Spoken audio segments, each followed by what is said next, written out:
Welcome to one more edition of Politics Done Right. Dr. Richard Wolff is professor of economics emeritus at the University of Massachusetts Amherst and a visiting professor in the graduate program in international affairs of the New School University, New York City.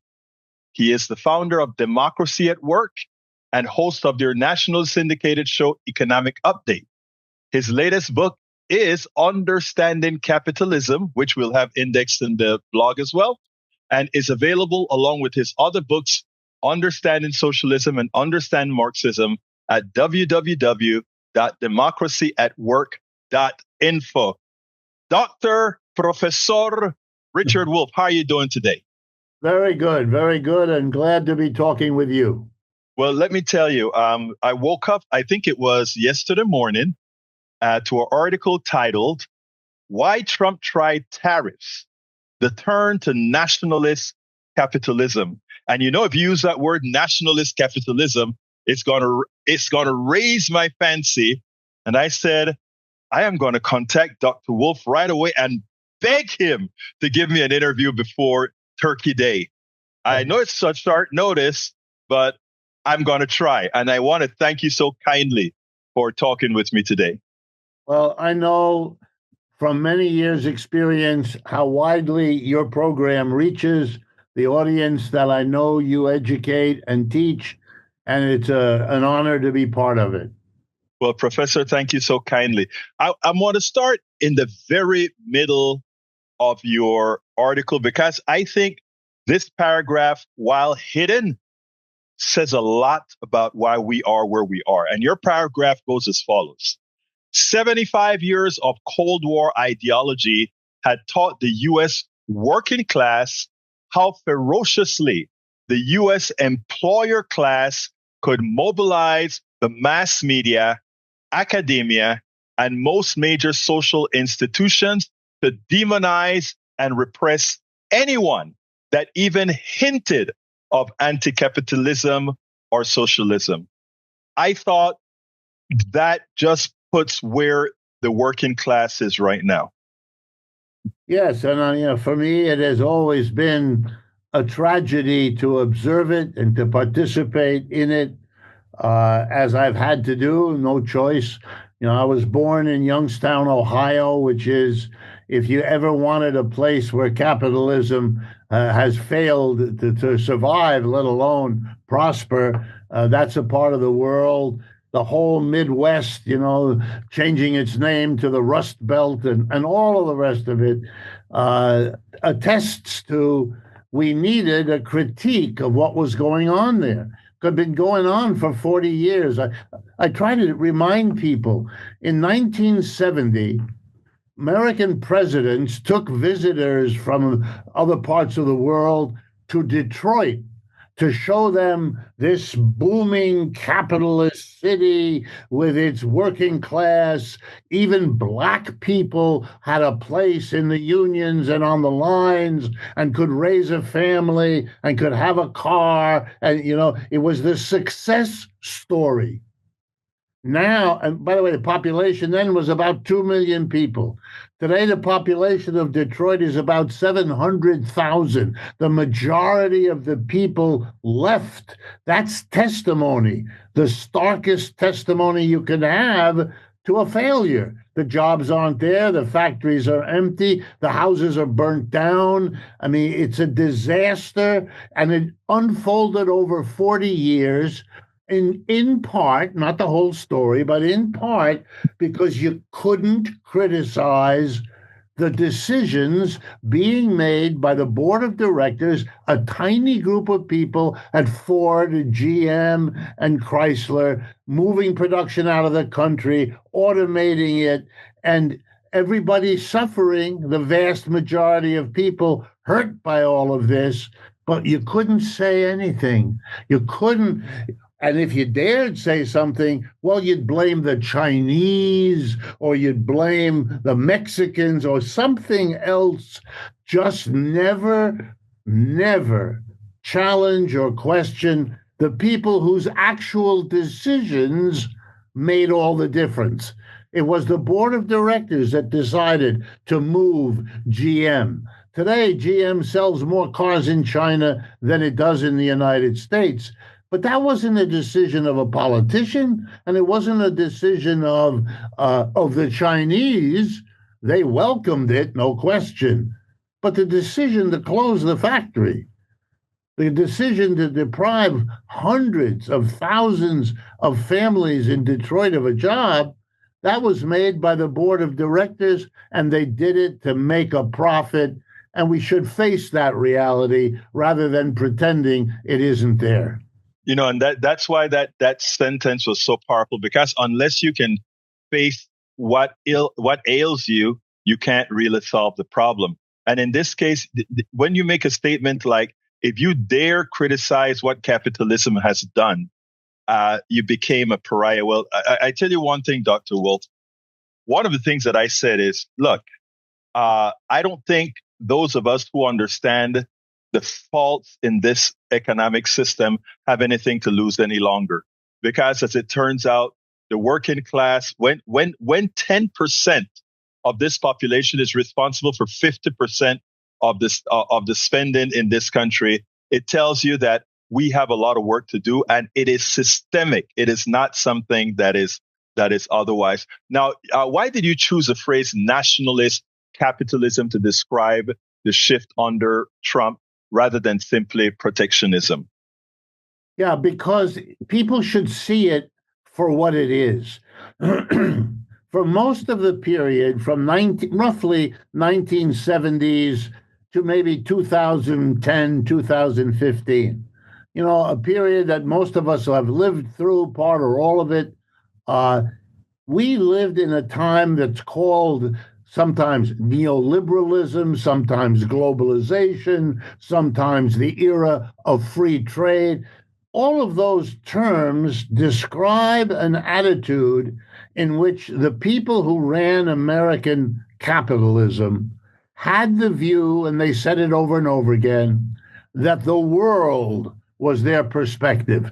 We were all told countless times that we should be happy that factories were moving to China or India or Brazil, because that would all bring lower prices to us. It would be a global efficiency that's greater than anything a particular country could. Just all the good news was coming if we just let our factories go wherever they wanted, when they wanted, for whatever reason. Okay, that's what we were told. I got that taught to me as I became an economist. To get my PhD, I had to sit and listen to my professors say that over and over again. And it had its grain of truth. The United States was so dominant in those years. It was still that weird period after World War II when everybody else was destroyed by the war, and we came out, top dog. And so there had a certain sense we could do better in the world than anybody else, so let's compete in the whole world. But here's the problem. We weren't the only ones. By the 1970s, the Germans, the Japanese, the Europeans had recovered from that war, as people eventually do. And even more impressive, shocking everybody, was the emergence of China, who without the help of the United States, because they had a communist revolution in 1949, they had to do it on their own. But, as sometimes happens in history, it turned out that not getting help from the United States was the best thing that could happen. They really went to work relying on themselves. Even their alliance with Russia, with the Soviet Union, went sour in the 1960s. They ended up having war between each other and so on. So the Chinese had to do it on their own, but they outdid everybody else. So by the beginning of this century, the Chinese are our greatest competitor. And let me underscore, as an economist, we haven't had a major competitor for 100 years, for a century. This is, I understand. I even feel for my fellow Americans. This is new territory. We had no experience in what it means if there's another country that can produce automobiles better and cheaper than you can, that can produce solar panels better and cheaper, that can do an AI program better and cheaper. You put all that together, and now the United States is making a decision, which I wanted my title to alert people to. We are not internationalist. We are not in favor of free trade. We are not in favor of globalization. We're turning in. We're creating a wall. That's what tariffs do, a wall. Foreigners don't want to sell goods in America anymore because they got to pay that tariff. We Americans pay it, but we got to pay all this extra money. We're not going to buy goods abroad. We're going to turn into our own goods. We are going to have to learn that makes us less efficient, raises the price. This is a very dangerous lesson. Nationalist economics in a period when the world is more united than it has ever been in the history of this planet. That's a very bad choice. And the reason for it is that we need the rest of the world.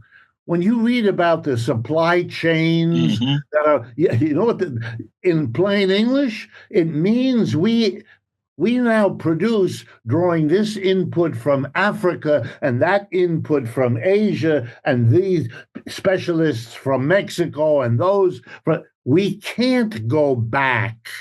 It's like saying, let's have the horse and buggy again. It's too late.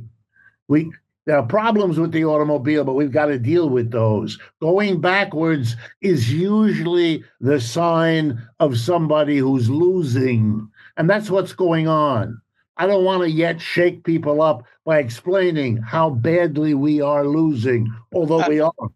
But I wanted at least to say, look, when you see that president tariffing this, and that's desperation work in there, Jack. That's not a success. That's when you've lost the competition. Let me give you a simple example. 15 years ago, a competition began around the world to produce electric cars and trucks. We all know about it. We were going to go beyond gasoline-burning vehicles to electricity for all the reasons. Every car company wanted to get in on this competition because that's the wave of the future. Okay, here we are after 15 years, and we know all about it in America because one of the first companies to do it was Tesla. And Mr. Elon Musk became a household name. We all know he's the richest person in the world, blah, blah, blah. What people don't want to understand is there were 30 companies in China working on this.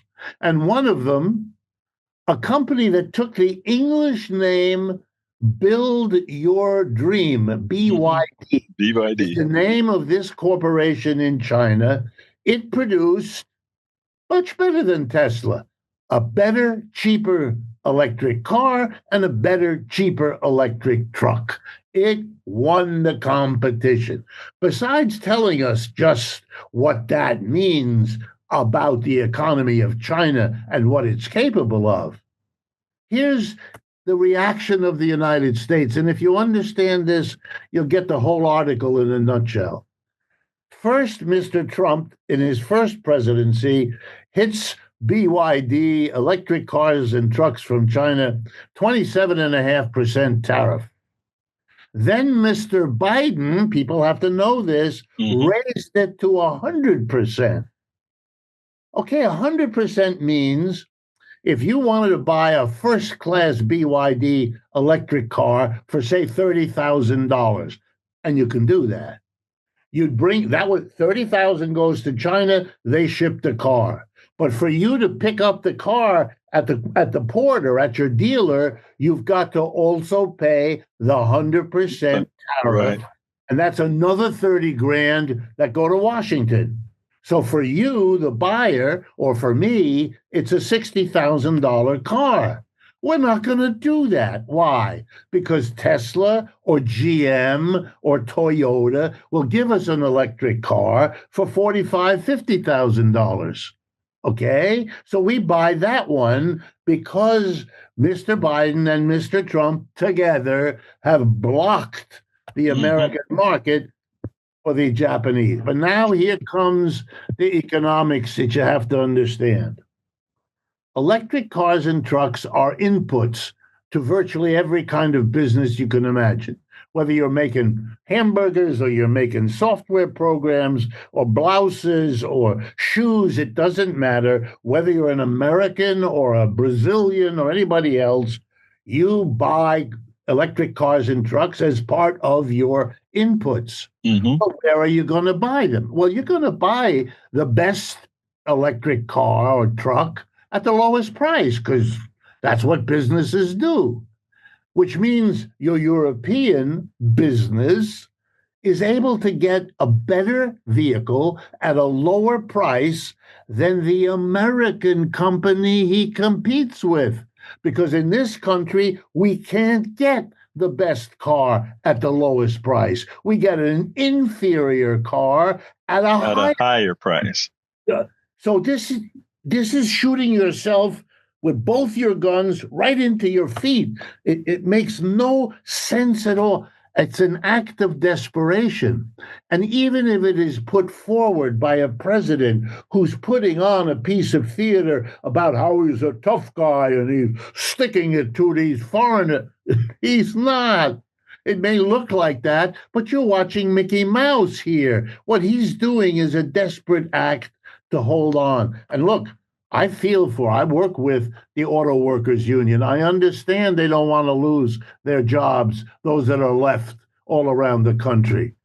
But the solution to that is not this, is not the tariff. You got to come up with other, more creative ways of dealing with this problem. And that's why the article is there. I wanted people to understand that Mr. Trump is a desperate effort to hold back a historical process that it's over. We are not an internationalist. We're not a free trade country. We are hunkering down, hoping somehow by creating a wall of tariffs, we will survive. The rest of the world in going in that direction. And that fact alone should make people realize, wait a minute, we are not the leader of the world. We want to be, we were once, we would like to be, but we aren't. And as you put it, Egberto, you're quite right. If you don't face that, you're not going to be able to change it. It's interesting because you spoke about, I think Americans' ignorance to what is really happening in China could actually be fatal.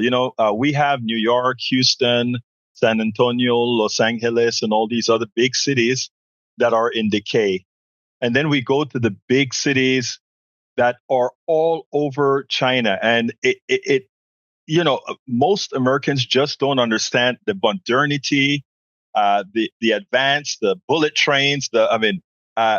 If one were just to look at China and America and say which economic system works better. And I'm not endorsing the Chinese economic system at all. But what I'm saying, if you were just to go by how any particular economic system is progressing, what would you see, Dr.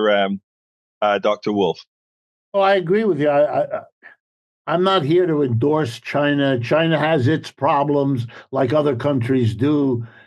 But if you're asking me the specific question, how their economy is working, well, the only way I would give you an answer other than the one I'm about to give you is if I was a liar. And if I'm a liar, what am I doing on your program? You don't need me for that. So I'm going to give you the answer that an economist gives.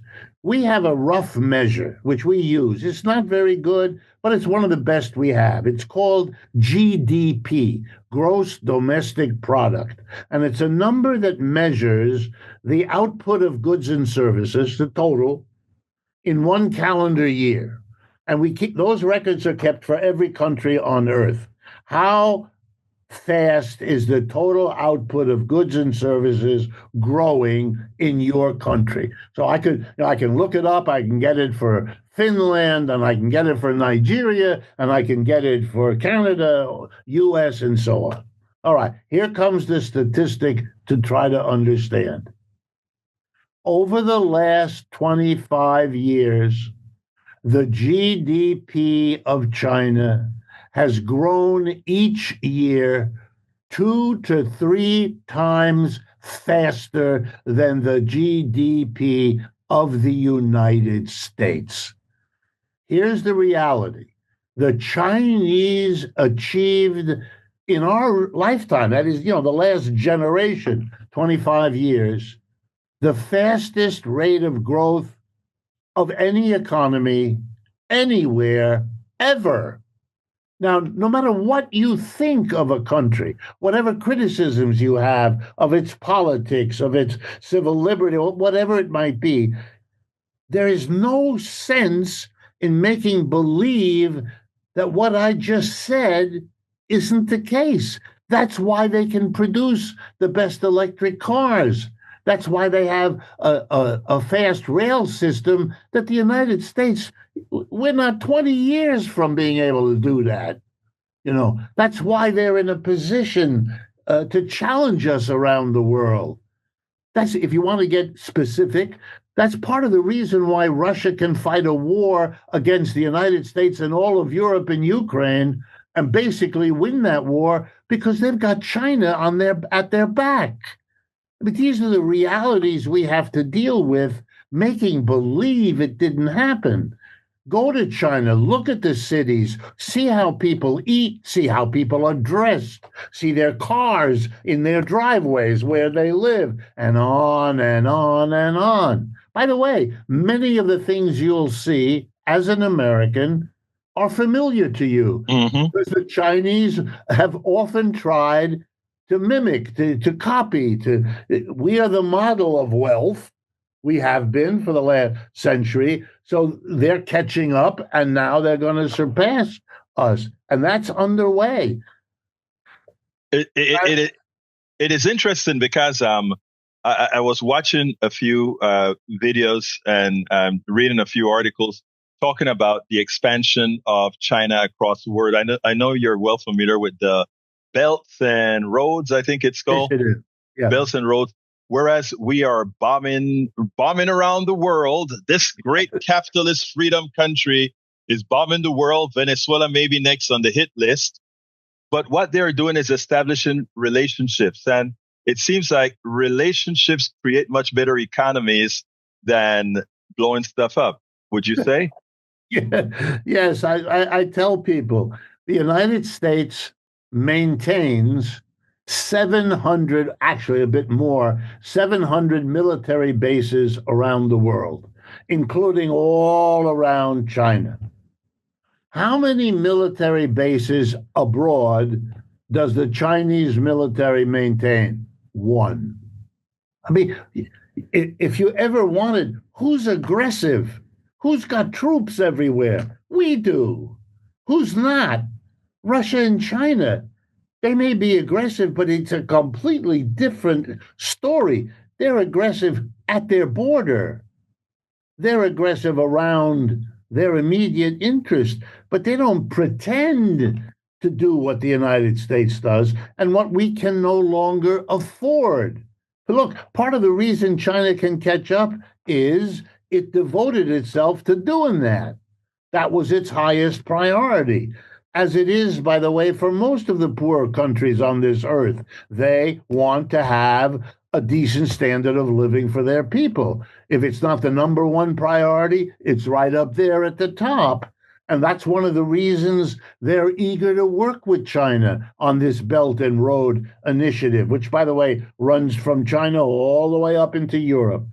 And all the countries along the way, they are creating rail systems and seaports and all the rest, because they want Peru, Argentina, all these countries. Now in Latin America, that's right. And if the United States keeps threatening Mexico, threatening Canada, threatening Greenland, threatening Venezuela, threatening Nigeria. I mean, Jesus, it's the old colonial mentality, the old colonial imagery.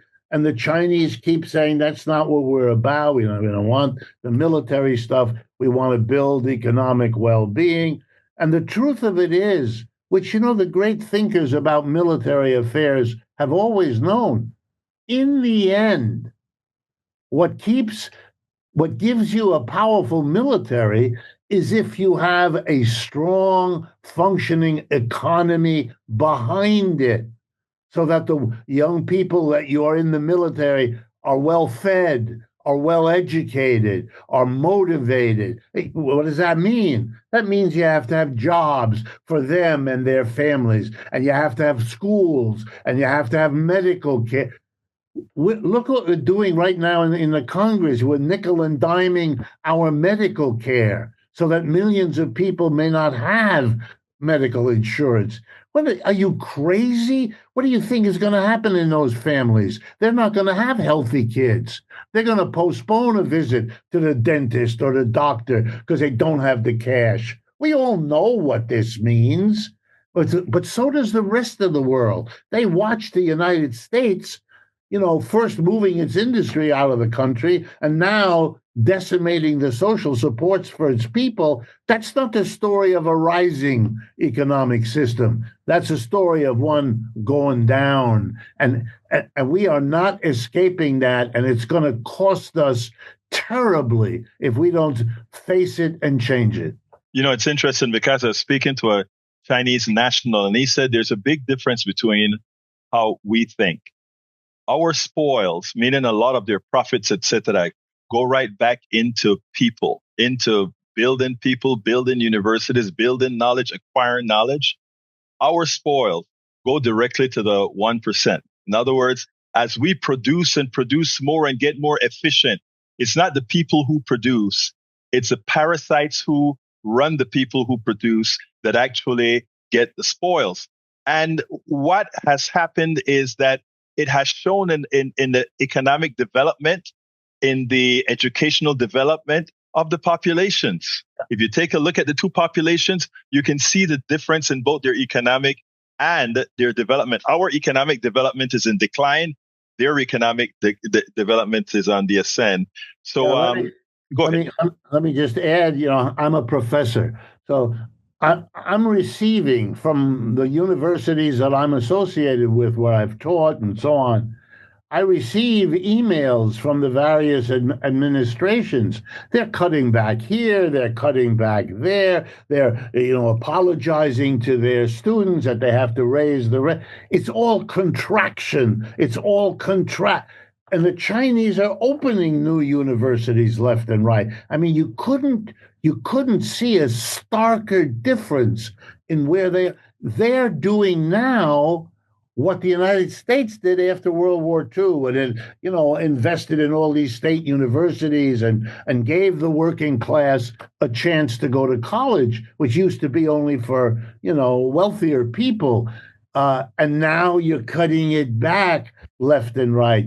This is cutting back healthcare, cutting back education, getting rid of your education department. What are you doing? Pandering to some ideological notion of what goes on in school. You're sacrificing the basic supports and funding of your education system. It is an extraordinary exercise in self-destruction. And I say this with all sadness, historians will look back on this period, shake their heads, and wonder what got into the American people that they went down that road.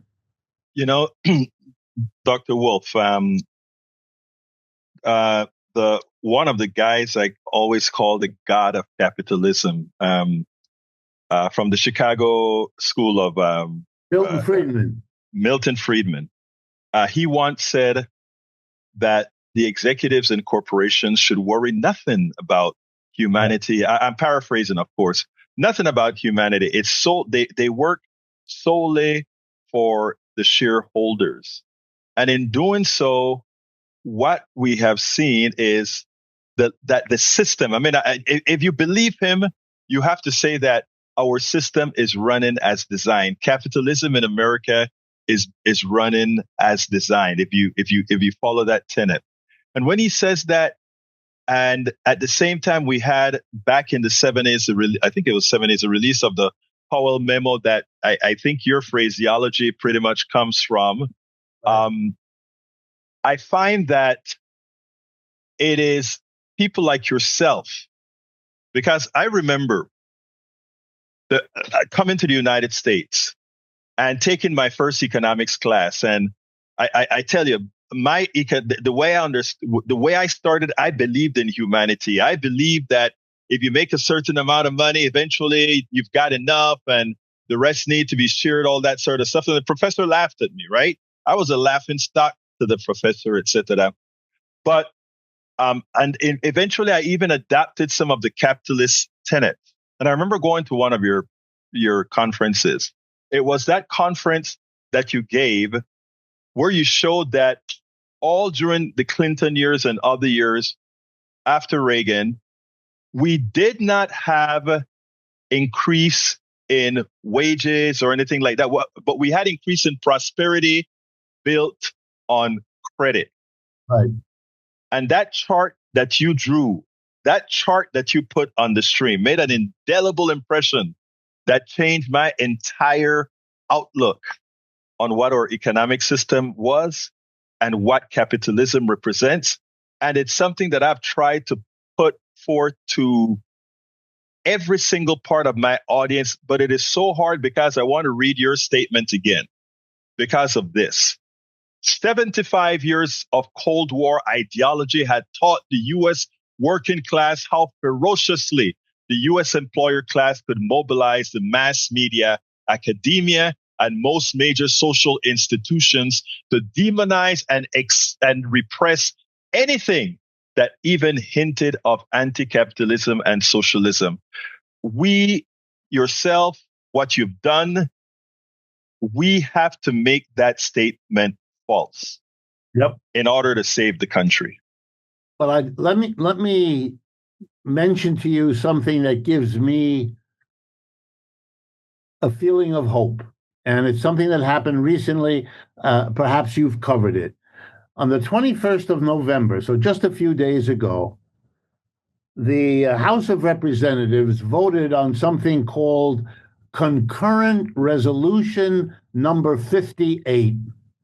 And I've been getting literally a deluge of emails to me from people saying, you should look at this, you should look, you will enjoy this, that kind of thing. So I went and, I did my homework.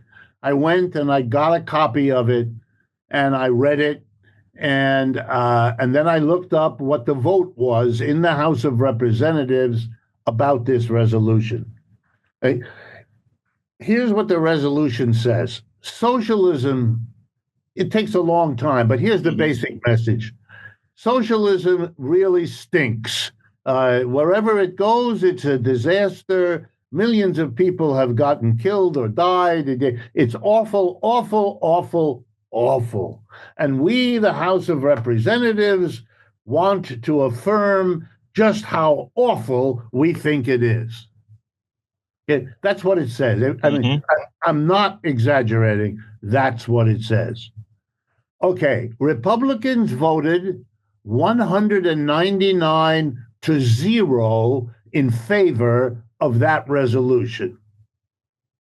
Democrats, 86 of them voted for that resolution. 98 Democrats voted against it, and there were another 50 who didn't vote or were absent.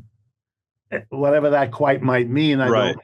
But often people who don't vote, they don't want to be on either side, so they manage not to be there. But that means clearly that a majority of the Democratic Party is no longer afraid of what might happen to them politically if they were exposed as having voted against that resolution. And I think you said it earlier today, a few years ago, it would have been unthinkable that you wouldn't have had a kind of everybody versus zero in favor of that kind of a resolution. I think that Bernie started it in a way. Mm-hmm. Alexandra Ocasio-Cortez takes it another way with their group of young women coming in, and now Zoran Mamdani here in New York City, where I'm sitting. I'm amazed, Egberto. I live in an apartment building in New York City. I live on the 9th floor, so I'm in and out of elevator, to get in and out of the building all the time. So I chit-chat with the other people in the elevator. It's, just a way of being friendly. And I can't get over it. They want to talk about Zoran Mamdani. These are people for whom the image, for example, of a Muslim is some kind of caricature out of a bad movie. And their image of a socialist is the same. Another bad movie, another caricature. And here's a guy who's both of those scary things. They find him charming. They find what he said, we should have food stores in areas where people can't get decent food. And we should have rent controls. Here, the rent is incredible.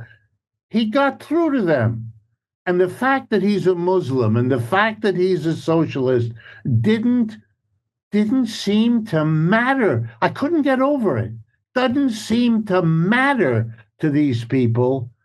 If you had asked me before, I would have said, oh, yeah, they're not going to go near that. The minute they see that, not true. My mistake. Well, I think it's a lot of, believe it or not, it's a lot of work that you're doing. I mean, you have been relentless, I must say. We carry you on KPFT 90.1 FM. We carry you all over the place. And of course, you're a mainstay on my sites. So, I mean, there are people that have the courage to go out there and not fall for the propaganda and the misinformation and the lies. They don't fall for the Venezuela, you're going to become Venezuela, albeit Venezuela is a basket case because we made it a basket case. Cuba is a basket case because we made it a basket case, but that's for another day. But again, it is your work that has actually relentlessly, with all the criticisms that come with it, that actually push that forward, Dr. Wolff. And I can tell you that as one who follows you. Now, I have one last question, and it has to do with, and I think it's a pleasant one because I really enjoyed the way you ended your article. And it talks about the new deal. Where do we go from here? Well, I think that the important thing that I would end with is that facing our reality this time with the commitment, as you put it earlier, Egberto, that you can't solve a problem if you don't admit. I have friends who go to AA, and at the beginning of an AA meeting, you say, hello, I'm an alcoholic, because it's important in their ritual that you say what brings you there. And you're not faking it. You're facing the problem, and that gives you a chance to solve it. I think we're at that point where we have to face a reality that has been taboo. And here's what it is. One of the problems that might explain the economic dilemmas we face, I'll be polite, is the way we have organized our enterprises. And the way we've done that, again, goes back to something you said earlier. We have a tiny group of people at the top, the owner, the board of directors, if it's a corporation, a tiny group. Boards of directors of corporations typically have between 10 and 20 people on them, a very small group of people, but they're the ones who preside over, who control all of the employees, people like you and me, right? And they decide all the big questions. what the company produces, what technology it uses, where it carries out the production, and then the big one, what do they do with the product, with the revenue, that all of this work. These tiny groups at the top make all those decisions. We, the employees, we live with those decisions, but we don't participate in them.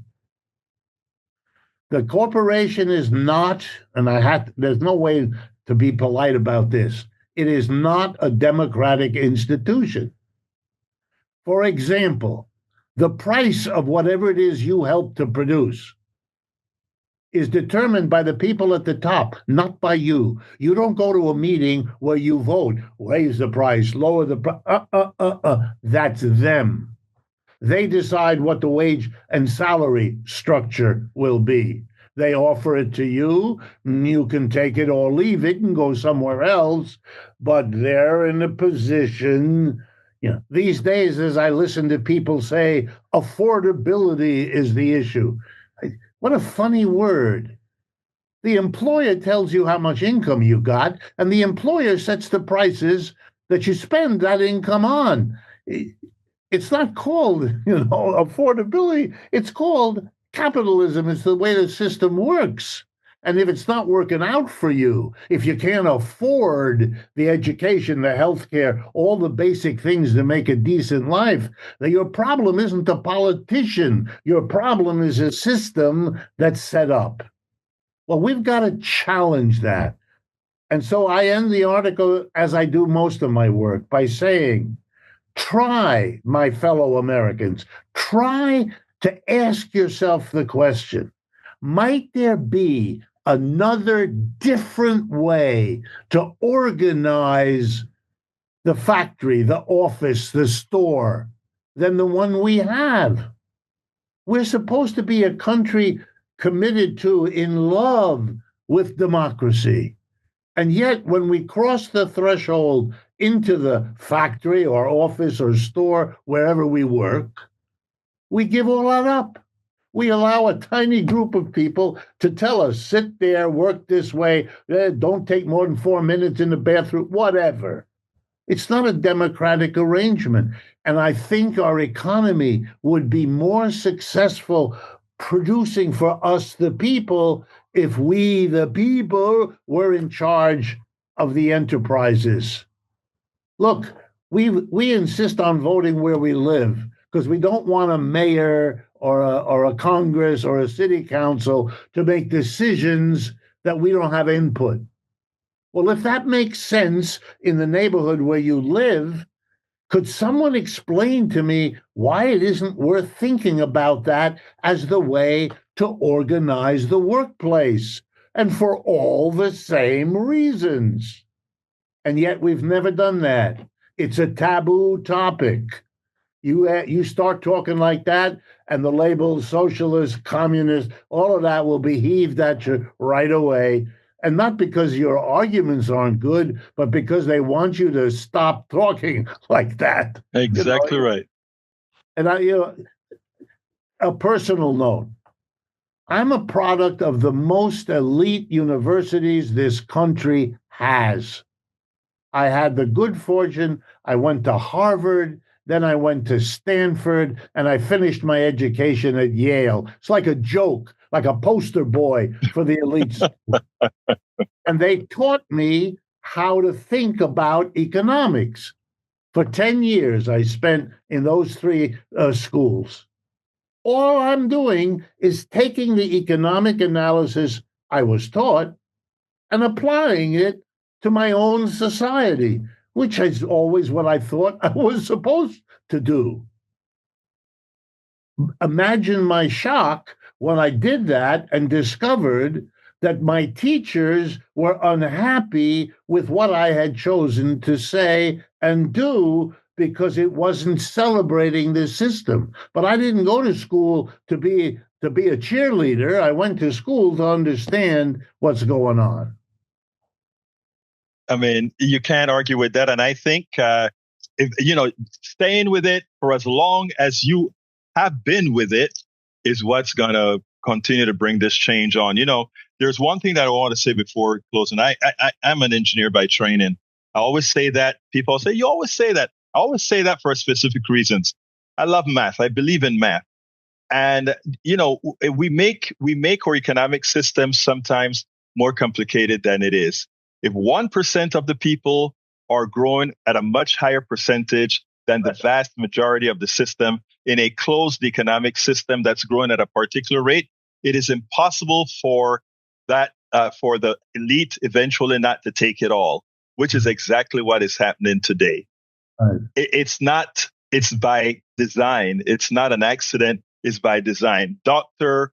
Wolff, let me tell you, it's every time I speak to you, it's always a pleasure because I learn something, our audience learns something, and I think we are reaching that tipping point where people are going to understand that we're in a failed economic system, and only accepting that and making the necessary changes are going to make it. Please give me a closer.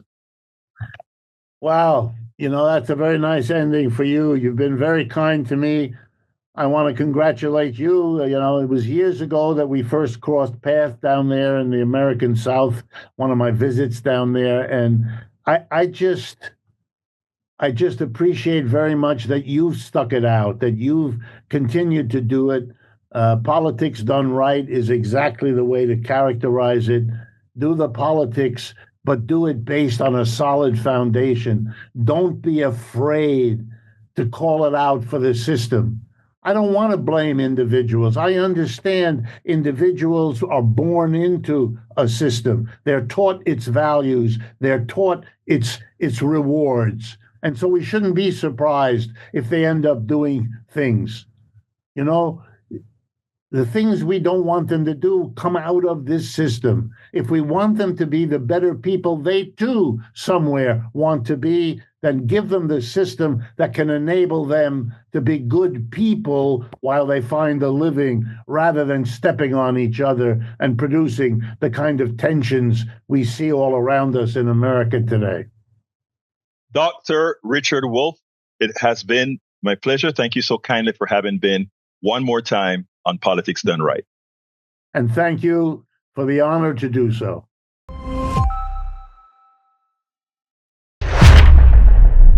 Yesterday on Ana Cabrera's report, she played a segment where Michelle Obama, former First Lady Michelle Obama, pointed out that America is not ready for a woman president. She's also asking America to be honest. They need to grow up. And, there was an analysis as far as why that is still the case for the United States.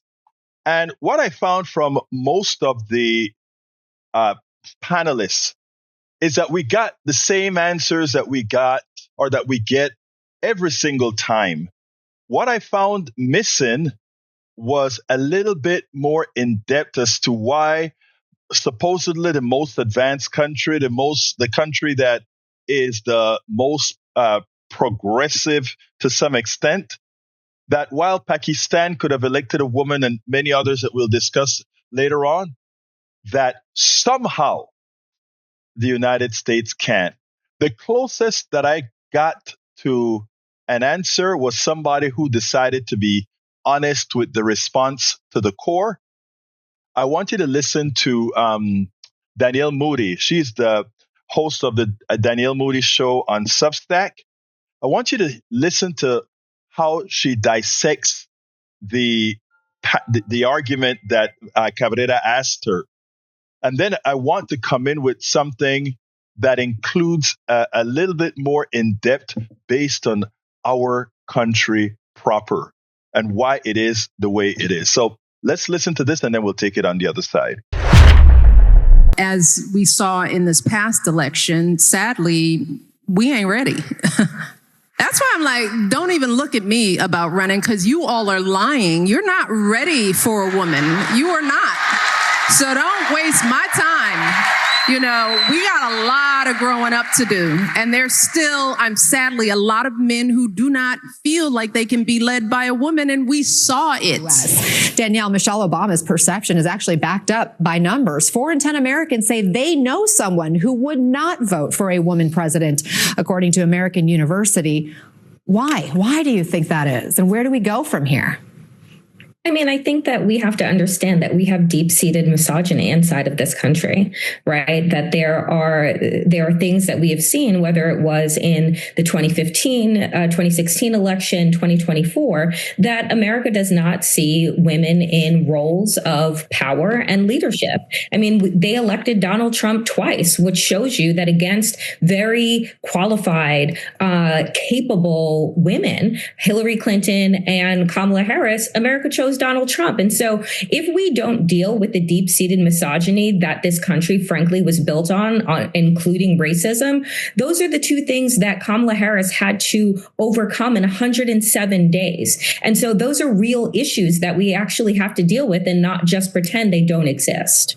In the first campaign, it was very clear that when I got really effective on the campaign trail and started attracting huge crowds and big rallies, sometimes bigger than the candidates that we were battling, and this happened in the Democratic primary. Let me be clear. These were our people who were going after me, because this started when we were running against our party. The beginning of turning me into an angry shrew who diminished her husband, who didn't love her country, who was unpatriotic. I understood that and knew that I had to quickly define myself so quickly. Because I was like, if I let them define me, I won't even recognize myself. Danielle, your reaction to that. And is there anything there that women of color can take away from what we just heard? I mean, it's the truth. And what she was, using was a quote from Audre Lorde, which says, if I don't define myself for myself, I allow myself to be crushed into other people's perceptions of me. And I think that is particularly true for women of color in positions of leadership. And it's, again, I say that we need to avail ourselves of this idea that America doesn't have a lot of work to do, right? It has a lot of work to do when we're talking about misogyny. It has a lot of work to do when we're talking about race and racism. And we can't pretend that these things are not factors in the decisions that people make with regard to who they want to lead them. And so when we are now seeing a time when we're seeing gender studies be erased from universities, when we're seeing conversations of race and racism be, erased from universities, erased from K through 12 education, there's no wonder why we're seeing a backsliding. It is all a part of a coordinated effort to ensure that women and people of color are not able to advance and that they are put back into their place, into a box that they stay in. And so we have to understand these issues as connected, and they're not just siloed events. They're not just siloed issues. They're part of a larger push to ensure that women and people of color do not advance beyond their station. Now, let me first tell you, we have seen what would be called first world countries elect women. Second world countries elect women. Third world countries elect women. Let me just give you a few examples. Argentina, Cristina Fernandez Kirchner elected. Australia, Julia Gillard elected. Bangladesh, Sheikh Hasina elected. Barbados, and this is now the Caribbean. We have Mia Amor Motley. Belgium, we had Sophia Wilms. We go to Brazil, we have Dilma Rousseff, president of a big country, big financial powerhouse, Brazil. Chile as well, Michelle Bachelet. We have Costa Rica, little country, but democracy, Laura Chinchilla. We got Croatia, Colinda Gabbard. We have Dominica, Sylvania Burton. We could go to places as far as Greece, Katerina Sakelpopouli. We can go to Honduras, Central America, my part of the world, Xiomara Castro. We can go to Iceland, Catherine, and I can't pronounce the last name. India has elected several women. You remember, it started from way before we ever thought of electing a woman. So we have Latvia, Lithuania, Marshall Islands, Mauritius. Mexico is currently run by a powerful woman, Claudia Sheinbaum. Moldova, Nepal, New Zealand. I am in love with Jacinda Ardern, the way she handled the massacre in, I think it was Falls Church, the way she handled COVID, the way she showed her vulnerability and showed why women make such powerful leaders, because vulnerability they use as a tool while men use testosterone as their tool. completely different outcomes. And we could see that with the countries led by women versus the countries led by men, following the tenets of Donald Trump and other testosterone-filled men. I mean, I don't say this to be anti-sexist against men or anything like that. It is just because of a patriarchy that, in fact, Moodie spoke about, that we have to look that causes that behavior, and what we as a country need to change. Now, these other countries, they are not completely in control, let's say, of the whole economic system of the world as we are. They have, that seems to be an easier cliff to go over.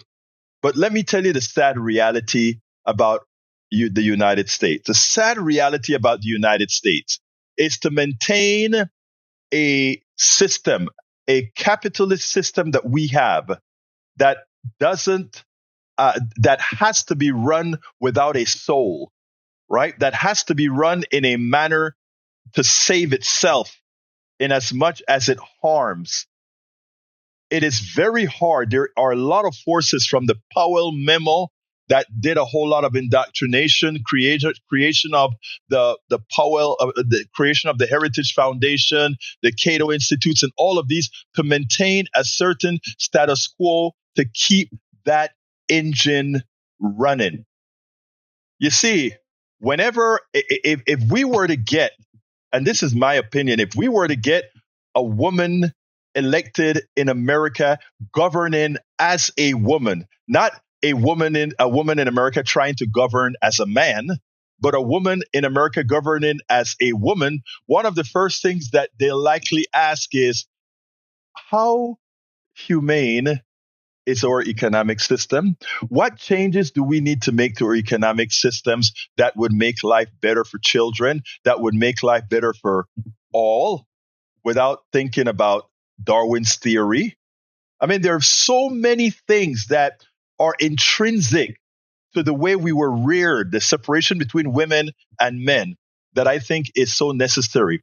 I ask all of you to do an exercise and line up, as I did, the countries that have been, and I'm talking about first world, second world, third world countries that have been run by women, and watch the changes that have occurred, whether they eventually failed. When we look at Kirchner in Argentina, how the right wing clamped down on her, again, because the Chicago boys from the right wing capitalists, etc., came down on her indirectly.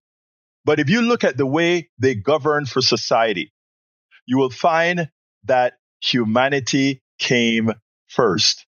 And when we can break that machismo, patriarchy, white supremacist strain in the United States that we have right now, that is when we'll see a true election of a woman. Now, I have a quick caveat. People would say, well, when Hillary Clinton ran, she actually won the majority of the vote. And that's a caveat I think should be pointed out. The real answer there is we're almost there. We backslid since Hillary, but we're almost there. When we make that transition, which I think it better be soon, I think that is one of the ways we actually save the country. I know it sounds like hyperbole, but I mean that from Kingdom Come. Listen to the way women versus men campaign and the values that they push versus men, and you'll understand what I'm saying. Of course, you could get a man that has been trained well into bringing out the attributes that make women better leaders. All of our country's problems, from polarization to ignorance on domestic and international issues to a complete misunderstanding of our economic and healthcare systems, are a direct result of a derelict mainstream media that too often bend over backwards to support corporate or bought politicians' wants as opposed to the people's needs for real information to make their lives better. Independent media is the only solution to inform truthfully and factually. Why? Because our loyalties are to you, the ones who fund us with small dollar contributions and subscriptions. please consider supporting our independent media platforms by subscribing to our Egberto Off the Record newsletter at politicsdoneright.com/newsletter. Again, that is politicsdoneright.com/newsletter. It's an investment that pays incalculable dividends.